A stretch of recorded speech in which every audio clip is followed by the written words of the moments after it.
I first met David Swanson when he was calling together a group of folks to present in Charlottesville on the military-industrial complex at 50, and it was the second such conference, the first one brought together by Chuck Fager.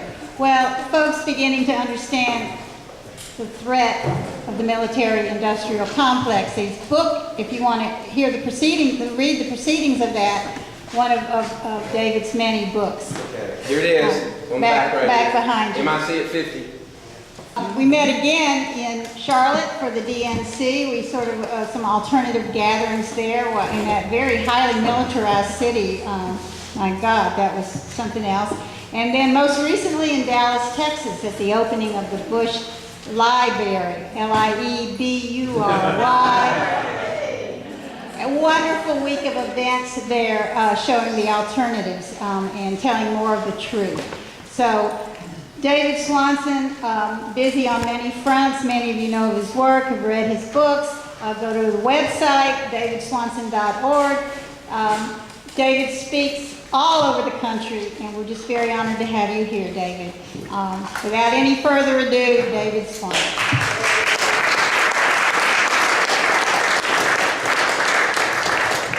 I am honored to be here and expect to learn a lot from you all in the next couple of days, and it's always sort of disturbing to be speaking to people who are doing more than I am, and trying to recruit them and convert them to doing the right thing, and they're already doing more than I am. I was just in Syracuse speaking to a bunch of people who were going to go risk arrest, and some of them serious sentences the next day at Hancock Air Base, and I wasn't going to be able to be in New York that next day. So I'm getting kind of used to this. I just drove 5.5 hours from Charlottesville, Virginia, where we have passed the first resolution in the country to ban the drones, and we encourage your locality to do it. I got out of the car and needed to go for a walk, and I intended to go on a nice, healthy walk around Asheville, and this guy named Coleman drove by and pointed out a microbrewery, and of course I didn't get any farther, so I'm not going to talk so much about tax resistance, although that's all I've been thinking about and want to talk about, and I have all sorts of ideas, but I'm part of a workshop tomorrow on that. But I'll try to talk about several other things and then open it up for questions and discussions, and I'll talk about, I think from the title of my talk, the expectation was that I talk about this book I've written called When the World Outlawed War, that's about the peace movement in the 1920s and the things they were doing, and I'll get to that in a minute. But how many of you saw this hearing in a Senate committee a week and a half ago on drones? One? Maybe two people saw part of this hearing. This was a remarkable thing in a number of ways. In a number of ways, it was normal. The Obama administration sent exactly no witnesses. All but one witness in the hearing were your usual professors who didn't know any more than you or I do about this drone murder program. But there was one young man from Yemen whose village had been struck by a drone the previous week, 3 weeks ago. And it was as if someone had brought a dead body from one of the countries where we're producing so many of them and laid it on the table in the committee room and said, look at this. You know, this was an incredible witness that they didn't want in that room. And in fact had been invited to speak, and the hearing had been delayed, and then it happened that his village was hit by a drone strike during that delay, and so it was not intended that he be there in that capacity. It was, and for the senators in the room, it was like Heinrich Himmler stepping out of his office and going and observing a little bit of one of the mass executions he was ordering and being unable to stand it and crawling back to his office and creating gas chambers so the guards wouldn't have to see their victims. And this is how the senators acted, that thank you, sir. May I address some questions to the other witnesses? And it's very, very interesting to go back and watch that video if you get a chance. But I think more revealing were the comments from one of the professors, a woman named Rosa Brooks, who put very succinctly what has become the common understanding of this drone murder program, and said pretty close to something like this: if these drone strikes are part of a war, then that's fine, they're okay, they're legal, it's all good, I have no concerns. If they're not part of a war, they're murder. Her word, the word I've been trying to get everybody to say, they're murder. But, my dear senators, we can't know if these drone strikes are part of a war and therefore perfectly fine, or not part of a war and therefore murder, because the legal rationale is in secret memos that the White House won't show us. So what is the substantive difference between a war and not a war? There is none. It's something you can write down in a secret memo and put in a drawer. This is the common understanding. And so the facts are barely in dispute at all. A single individual, President Obama, goes through a list of men, women, and children on Tuesdays. He wanted us to know this, told the New York Times this before the election, wanted us to be aware that he was killing these people, and picks who to kill and has them killed. And the majority of the people killed are just in the wrong place at the wrong time, too close to somebody else. Many of the people targeted are unknown by name. Their behavior suggests they might be resistors to an occupation of their country or a neighboring country.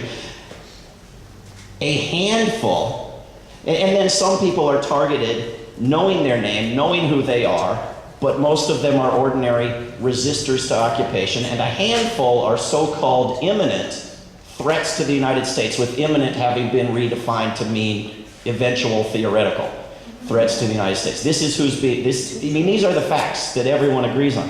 So you have this distinction set up between a civilized war, where the drone strikes are part of the war, and they're therefore not murder, but they're perfectly fine, but you cannot rape, you cannot torture, you cannot cheat on your taxes, you cannot shoplift. The only crime that gets legalized is murder. Or uncivilized war, which is the perspective of many of our fellow citizens, which says essentially, if you can get away with the worst crime there is, if that's okay, if we can murder people, why in the world can't we torture them a little bit too? What sense does this make? And both of these crowds are absolutely wrong. You cannot legalize murder. You cannot morally justify it, and you cannot legally justify it. Whether it's part of a war or not part of a war. And the justification of the drone strikes, if they are part of a war, is not limited in time or space. It is across the globe forever and ever. And the victims in these predominantly Muslim countries, if they are the proper age and male, are posthumously identified as enemy combatants because they're dead. So if you're a young Muslim man, you see killing justified as righteous, and you see Muslims as the enemy and the target, and you see the war existing in all time and space. Right? So does a person who sets off a bomb at a sporting event think entirely differently from a person who blows up a peaceful village in Yemen? Right? The thinking is wrong across the board here. There's a school in Lynchburg, Virginia called Liberty University, run by a guy named Jerry Falwell Jr., that has become one of the biggest online universities in the world, and the biggest, religious university. It's teaching drone pilots and non-drone pilots in its aeronautics school, and it's teaching members of the US military who are engaged in the wars in Afghanistan and elsewhere, who are taking the courses online. And it's teaching the need to fight wars for Jesus. And I went and talked to a number of these students, and I talked to them about the morality of killing people with drones, and they cannot grasp the notion that there's a moral question here. They want, as soon as you mention morality, they say, yes, yes, yes, morality, that's what matters to me. Get the gays out of the military, stop the abortions, get Obama out of the White House, moral issues. You say, what about killing? Is that a moral issue? And you can ask it 18 times, but you can't get the question through. And they're not isolated. This is not a walled-in university. I mean, this is just a variation on the broader culture. I mean, we're just starting to get the moral issue there. We're just starting to see the polls go down fairly quickly, encouragingly, of people who, of the majority of Americans who think it's okay to kill non-Americans with drones. The human rights groups, I mean, groups like Amnesty International that do such great work on imprisonment and torture and abuse, will not take a position on mass murder, on war. You know, are not only pushing, you know, one-sided information about Syria as they pushed one-sided information about past wars and the babies out of the incubator hoax in the 90s, and, you know, Afghanistan is for women's rights and so forth, but they officially will not take a position on war. War simply happens. It's like the weather. Never mind the UN Charter, the Kellogg-Briand Pact, which I'll talk about, never mind the US Constitution. It just happens. And then you have to find out if you're at war or not, because there are two different sets of law in the world, the peacetime laws and the laws of war, and one of which is rather weaker than the other in many ways. And because you can't tell whether you're in a war or not because it's in a secret memo in a drawer in the White House, you don't know. You're unable to decide whether it's okay to murder people with drones or not. This is a problem. We have to get the civil liberties groups and the human rights groups to consider it a human right not to be bombed, not to be killed. Peace ought to be a human right.